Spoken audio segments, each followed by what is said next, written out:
Hindi tinanggi ni dating Pangulong Duterte na may pabuyang natatanggap ang mga pulis sa drug war ng kanyang dating administrasyon. Pero di raw ito katulad ng nabunyag sa naunang mga pagdinig ng House Quad Committee. Nakasagutan ni Duterte ang ilang kongresista at inambahan pang sasaktan sina dating Senadora Laia de Lima at Antonio Trillanes. May report si Jonathan Andal. Illegal or legal, akin yun. Simula pa lang ng pagdinig ng House Quad Committee, naging mainit na ang diskusyon. Tanong ni Representative Arlene Brosas, tama bang tawaging Davao model ang naging polisiya ng Administrasyong Duterte laban sa droga? I cannot control the semantics. Mr. Chair, yes or no? Davao style. Do not ask me to answer yes or no. You are not an investigator. Unang isiniwalat ni retired police colonel at dating PCSO General Manager Royina Garma ang tungkol sa Davao model sa kampanya kontra droga, kung saan may alok na pabuya sa mga pulis na makapapatay ng drug suspect. Inamin ng dating Pangulo, may natatanggap na reward ang mga pulis sa drug war, pero hindi raw ito gaya ng sinabi ni Garma. Alam ng pulis lahat yan. Pinupunduhan ko yan. O ito, for a particular project. Pagka na-accomplish nila yan, sir, sabi ang police officer o lead official, sir, may sobra, hindi na ubos yun. Hindi na yan. For the boys. Yan, sir. Okay, yan, sir. Yan. Reward. Correct. Very correct. Talagang totoo. At minsan, bigyan ko pa dagdag. Tumanggi si Duterte na sagutin kung galing ang pabuya sa confidential funds ng Office of the President. Sa isang punto sabi ni Duterte, sobrang campaign funds ang ginamit niya para sa reward money. Inamin din ni Duterte na pumatay na siya ng tao. Kayo mismo ba pumatay? Ako? Marami. Mga 6 o 7. So Aywan what? ko kung natuluyan yung hindi ko na follow up sa hospital. Marami akong pinatay na pulis sa Davao na kriminal. Ako mismo ang talagang humirit. Kinumpirma rin ni Duterte ang tungkol sa pagtatanim ng ebidensya sa mga drug suspect. Totoo yan. So nagpa-plan po talaga kayo ng evidence? Well, that was a part of the strategy as a mayor and as the leader of the law enforcement agency in the city. Iniutos din daw ni Duterte ang pagpatay sa mga manufacturer at distributor ng droga, pero hindi raw sa mga drug addict. Nang tanungin sa pagkakasangkot ng dati niyang economic advisor na si Michael Yang sa droga, kung buhay pa yan, ibig sabihin, hindi yan drogista. Hindi ko itataya yung pagkatao ko. Mayor, presidente. It seems like parang naging mafia po ang gobyerno natin nung nakarang administrasyon. And Michael Yang is out there. He has not been arrested. Wala namang dossier na pinapakita sa akin. Kung mayroon ako na ang pumatay, hindi na kailangan ang pulis. pagsapit ng gabi, lalong uminit ang diskusyon. May puntong inambahan pa ni Duterte, si dating Senador Laila de Lima. He's lying when he said that he does not know Laila de Lima. Iba ng hairdo niya eh. I'm just reminding the Pati yung kulay ng resource buhok. person. So, the next to interpolate. Sa sampling, Uminit din ang ulo ni Duterte kay dating Senador Antonio Trillanes nang ungkatin ang plunder case na inihain niya kay Duterte noong 2016. Nung una, si Duterte mismo nagsabing pipirma siya ng waiver para masilip ang kanyang bank account. kung may totoo lang maski isa, I will hang myself in front of you. You can summon, I will sign a waiver, all banks.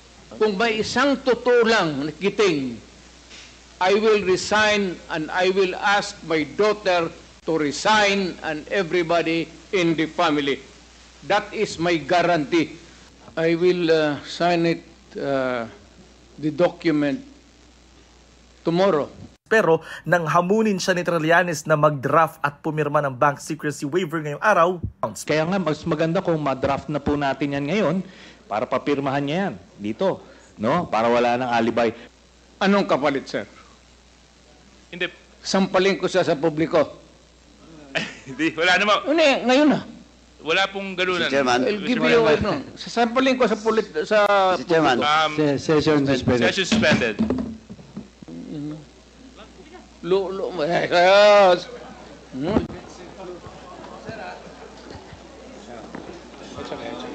sabi.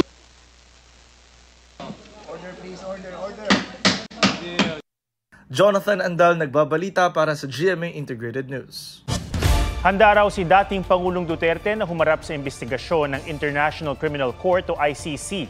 Hamon pa ni Duterte sa ICC, bilisan na at pumunta sa Pilipinas sa lalong madaling panahon. Ang mga pahayag na yan ni Duterte sa Quadcom taliwa sa ilang ulit niyang pag-iit na walang jurisdiksyon ng ICC sa Pilipinas. Muli ring inako ng dating Pangulo ang mga nangyaring patayan sa giyera kontra droga ng kanyang administrasyon.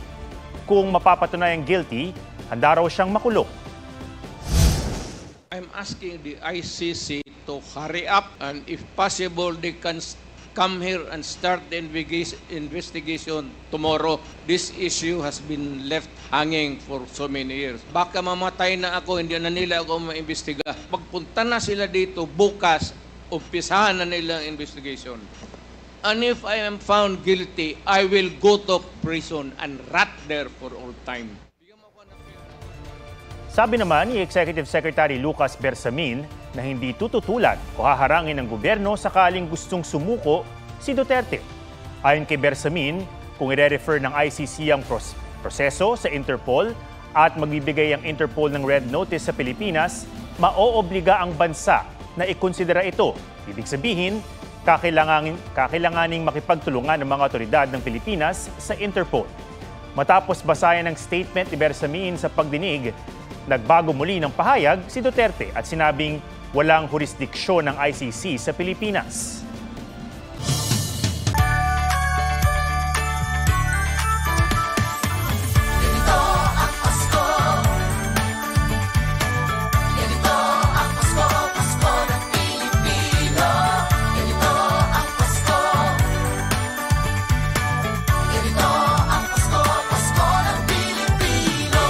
Yan, hello guys, this is Alden Richards and for today, samahan nyo kaming magbukas ng elevator. For today, samahan nyo kami as we shoot our Christmas Station ID for 2024.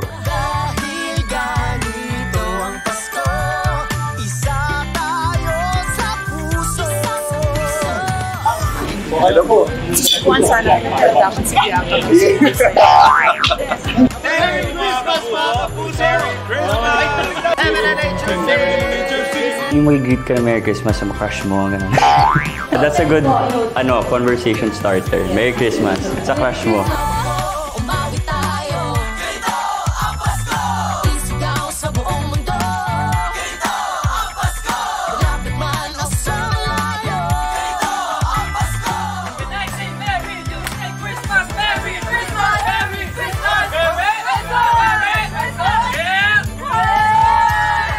Camera na tayo.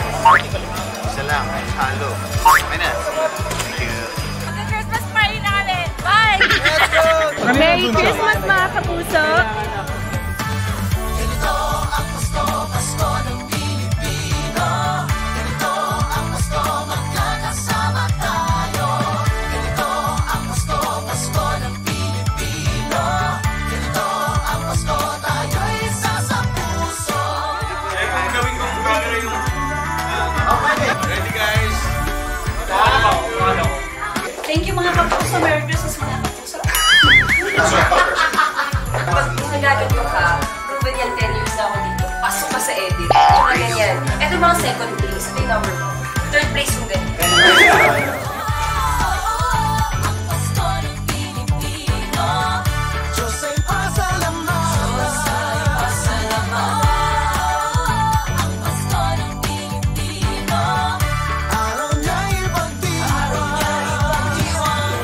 Christmas mga kapuso! Merry Christmas mga kapuso! Merry Christmas! Merry Christmas mga kapuso! Merry Christmas mga kapuso! Merry Christmas mga kapuso! Ang Pasko ng Pilipino. Diyos ay pasalamatan. Ang Pasko ng Pilipino. Merry Christmas mga kapuso! Merry Christmas mga kapuso! Merry Christmas mga kapuso! Merry Christmas mga kapuso! Merry Christmas! Merry Christmas mga kapuso! Merry Christmas, mga kapuso! Merry Christmas, mga kapuso! Merry mga kapuso! Merry Christmas! Ganito ang gusto. Pasko ng Pilipino.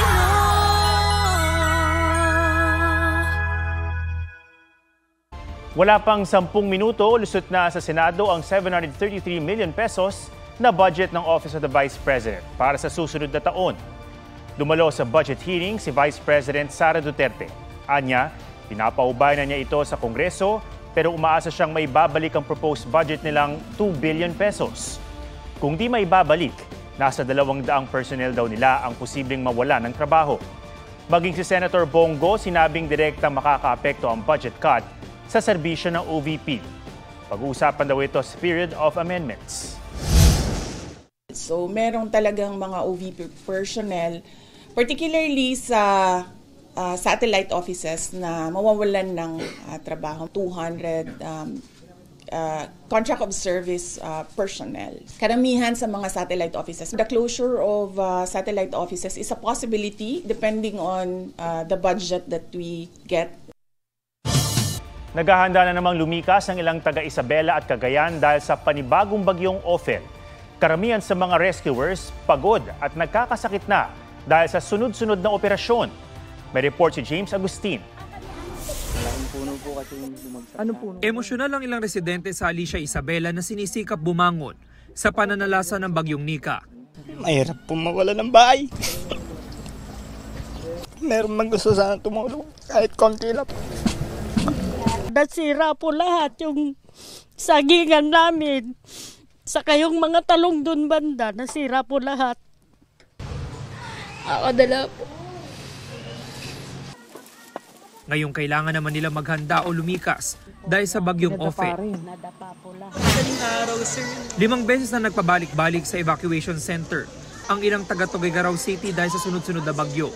Wala kami magagawa kasi yun talaga ang tinitirahan namin kasi ma'am talagang mababa. Karamihan ng rescuers pagod at nagkakasakit na, kaya hiling nila makipagtulungan ng mga residente. Yung mga ayaw lumikas, yun lang ang problema. Pag lumakas na yung bagyo, saka sila magpa-rescue. Sa Ilagan City, mahigit 300 pamilyang nasa evacuation centers. Sabi ng Pag-asa sa naunang forecast, 1 o 2 bagyo lang ang papasok ngayong Nobyembre. Pero hindi pa nangangalahati ang buwan. Papasok na ang pang-4 na bagyong tatawaging Bagyong Pepito na sasabay sa Bagyong Ophel. Halos iisang direksyon at pare-parehong lugar ang tinamaan ng mga bagyo. Sa pag-aaral ng GMA Integrated News Research, base sa datos mula sa 2024 National Budget, may nakalaang 22.7 billion peso National Disaster Risk Reduction and Management Fund para sa mga ahensyang tutugon sa sakuna, gaya ng DSWD, DPWH, DOTR. 1.7 billion pesos dyan. Quick Response Fund na ng DSWD para sa buong taon. Nasa 1 bilyong piso na ang nagastos para sa family food packs. Ayon sa Budget Department, may 870 million pesos ng dagdag Quick Response Fund para sa ahensya. Pwede rin kumuha sa natitira pang 7 billion pesos mula sa 13 billion pesos Contingent Fund. James Agustin, nagbabalita para sa GMA Integrated News.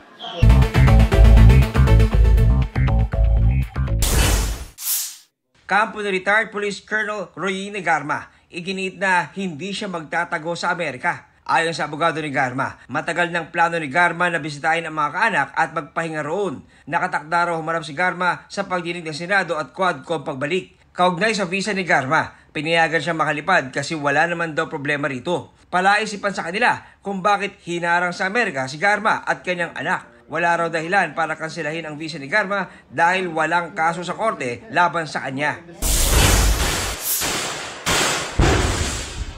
3 lalaking may kinalaman umano sa pagdukot sa American National na si Elliot Eastman napatay sa operasyon sa Zamboanga, Sibugay. Ayon sa Police Regional Office 9, isa sa kanila ay person of interest habang 2 ay tumulong sa pagtakas ng mga dumukot kay Eastman. John Consulta, nagbabalita para sa GMA Integrated News. Bistado ng mga pulis ang scripted umanong holdapan sa Davao City. Sa kuha ng CCTV, makikitang inilalagay ng babae sa isang bag ang nasa 500,000 pesos na pera nang pinapasukan siya o nang pinapasukan niyang opisina. Sa isa pang CCTV video, kita ang paghablot ng riding in tandem sa bag ng babae. Nagpa-blotter sa mga pulis ang babae, pero nang di magtugma ang sumbong ng babae sa pahayag ng mga saksi na bistong kasabwat at kasama pala siya sa pagpaplano ng holdapan. Inaresto siya at 2 kasabwat na kabilang ang kanyang kasintahan. Kulang na ng 69,000 pesos ang na-recover na pera. Patuloy na tinutugos ang kasabwat nilang rider. Lumabas sa isang pag-aaral na mas at risk sa identity theft at ransomware ang mga Pilipinong tumatangkilik sa piracy sites at services. Iprenesenta ang pag-aaral na kinomisyon ng Motion Picture Association sa Anti-Piracy Symposium na inorganisa ng Intellectual Property Office of the Philippines, Alliance for Creativity and Entertainment, GMA Network at Globe. Ayon kay GMA First Vice President and Head of International Operations, Joseph Francia, bukod sa negatibong epekto ng piracy sa Filipino entertainment industry, may mas seryosong epekto ang digital piracy sa cybersecurity. Tiniyak din ng Kapuso Network ang commitment nito na itaas ang kamalayan ng consumer sa mga panganib na dala ng digital piracy.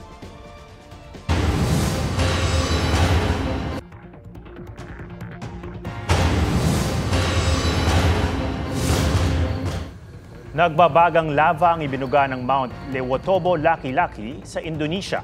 Mahigit 12,000 residente na ang inilikas. May mga biyaherong stranded na sa airport. 80 flights patungo at galing sa Bali ang kinansela mula November 4 hanggang 12. Kabilang ang mga biyahe mula Singapore, Hong Kong at Australia. November 3 pa nagsimulang mag-alboroto ang bulkan. 9 na ang nasawi.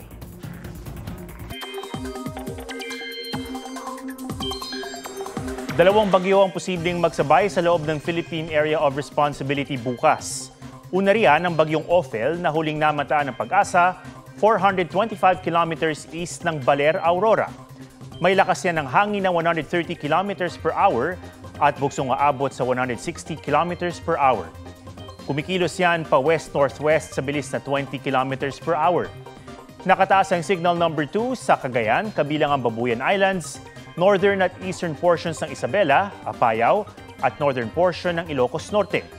Habang signal number 1 sa Batanes, rest of Isabela, Quirino, northern portion ng Nueva Vizcaya, Kalinga, Abra, Mountain Province, Ifugao, rest of Ilocos Norte, at northern portion ng Aurora. Batay sa forecast track, posibleng mag-landfall ang bagyong Ophel sa eastern coast ng Cagayan o Isabela bukas ng hapon. Asahan riyan ang malalakas at matitinding ulan simula ngayon hanggang Biyernes. Katamtaman hanggang malalakas na ulan naman ang inaasahan sa ilang bahagi ng Ilocos Provinces, Cagayan Valley at Cordillera Region. Kasabay ng inaasahang pagtama sa lupa ng bagyong Ophel ang pagpasok naman sa PAR ng isa pang bagyong tatawaging Bagyong Pepito bukas ng gabi. Ayon sa Pag-asa, posibleng pababa ang pagkilos nito kumpara sa mga naunang bagyo na paangat ang tumbok. Epekto raw ito ng paggalaw at paglakas ng high-pressure area sa Japan. Sakaling matuloy, maaaring tumama o dumikit ang bagyong Pepito sa Eastern Visayas o Southern Luzon sa weekend.